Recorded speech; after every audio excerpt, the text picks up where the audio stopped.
It's mid-October, Yes. and in the media, suddenly we have the talk from the highest points about Christmas. Oh And my I gosh. was somehow surprised, I must say. There are real problems in the world. There's Puerto healthcare Rico, issues. Puerto There's Puerto Rico, Rico. There's the U.S. escalate, Virgin Islands.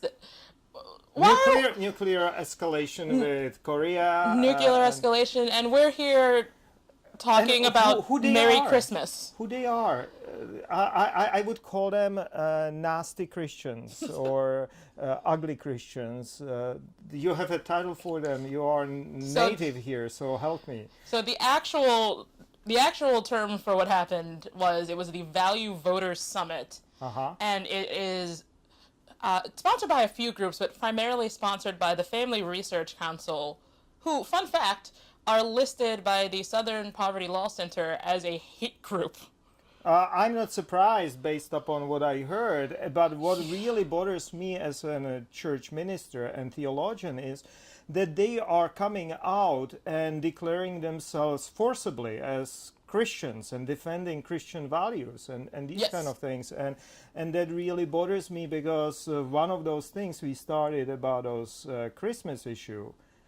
And this is something so unfair to rest of us who are Christians as well and don't see these things in the same way that I'm losing my words Yeah. really about it. And one of the things is I was discussing it with my wife, you know, if we have a Jewish neighbors right on the same you know, floor, next apartment, I would not go to them and start you know, wishing them Merry Christmas.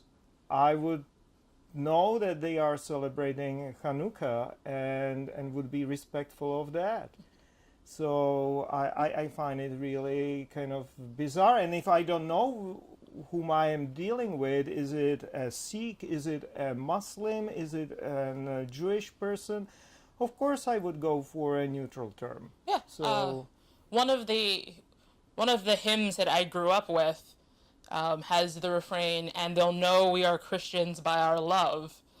And I don't really see how it's loving to force your particular words or holidays onto someone else instead of respecting that, you know, we're all different and that's okay. And someone having a different religion than me or celebrating different holidays than me doesn't threaten my Christianity. And so my Christianity shouldn't threaten their right to worship whatever, and for me to acknowledge that. it's a matter of a good behavior, Yeah. a neighborly behavior, really. And you know, I'm coming now to realize how beautiful, almost prophetic gesture it was when Mayada, our Syrian refugee who is supported by this congregation, prepared for us for our first Christmas together, Christmas cookies. Yeah. She is a Muslim woman and she prepared Christmas cookies for us using a recipe for eat cookies. The Oh, I didn't realize that. yeah. She used the same recipe, used a slightly different shape for cutting those cookies.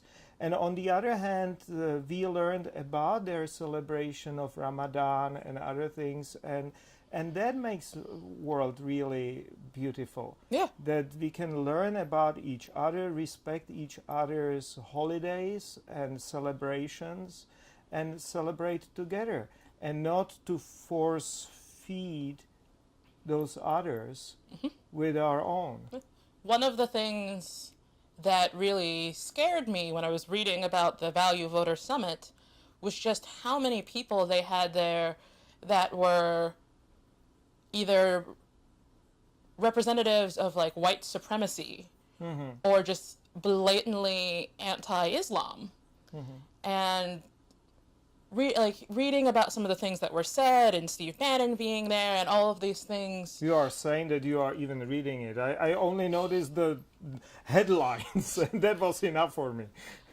I try and push myself to stay educated. It wasn't easy.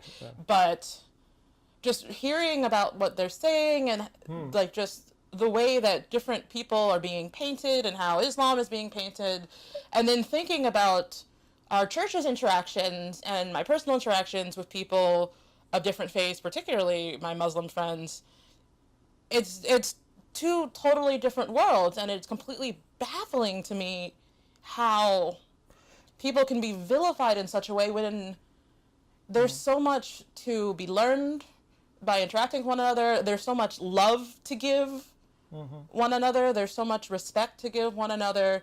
And I think those things not only uplift our world, but really uplift, as Christians, our Christianity. And they are genuinely coming from the gospel. Yes. These values are coming from Jesus Christ. Yes. And that needs to be said. And also, I'm very happy that we are discussing it, as artificial as it might sound right now in mid-October, because we need to get out that what is being often presented in the media as Christianity is ugly caricature of Christianity. And Christians, if they are Christians and are reading Bible and are praying, they see things in the world differently, more lovingly, more ecumenically, more interfaith. Yes. So thank you very much for talking with me about it. Yeah, thank you.